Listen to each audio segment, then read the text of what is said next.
గురుగారు, సంపూర్ణ శరణాగతి అంటే ఏమిటి? మన సంప్రదాయం శరణాగతిని ఎలా విశ్లేషించింది? సంపూర్ణ శరణాగతి అని అంటే పూర్తిగా లొంగిపోవటం. నేను మళ్ళీ చెప్తున్నాను, పూర్తిగా లొంగిపోవటం అంటే బేరం చేయకూడదు. బేరం చేయటం అంటే ఏంటి? దేవుడా, నువ్వు ఇది చేస్తే నేను అది చేస్తా. నువ్వు గనక మా అమ్మాయిని గనక చక్కటి వరుడికిచ్చి గనక నువ్వు వివాహం చేయిస్తే నేను నీ దగ్గరికి వచ్చి నీ హుండీలో ఇది వేస్తా, లేకపోతే నీ దేవాలయంలో ఇది నేను ప్రతిష్టాపన చేయిస్తా.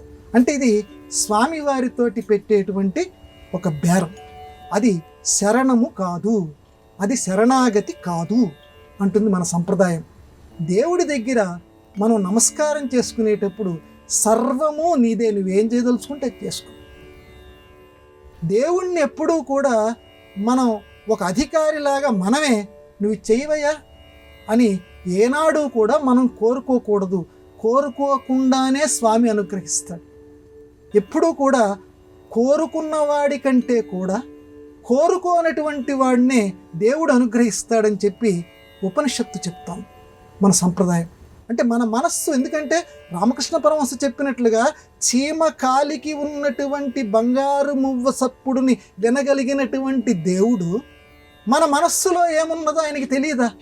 నిత్యము ఆయన్ని ఆరాధించేటువంటి మన మనస్సులో ఏమున్నదో ఆయనకి తెలియదా? అందువల్ల మన కష్టాలన్నింటినీ ఆయన తీరుస్తాడు. మనకి నిజంగా ఏది అవసరం ఉందో అది నెరవేరుస్తాడు. దాన్ని సంపూర్ణ శరణాగతి అంటారు సంప్రదాయం. ఎప్పుడు ఎట్టి పరిస్థితుల్లో కూడా ఇది అలవాటు చేసుకోవాలి. సంప్రదాయవాదులు ఏనాడు కూడా దేవుడి దగ్గరికి వెళ్ళినప్పుడు ఇది నాకు కావాలి అని దేవుడిని ఎప్పుడూ కూడా కోరుకోకూడదు. కోరుకోకుండా ఉంటేనే ఆయన అనుగ్రహిస్తాడు.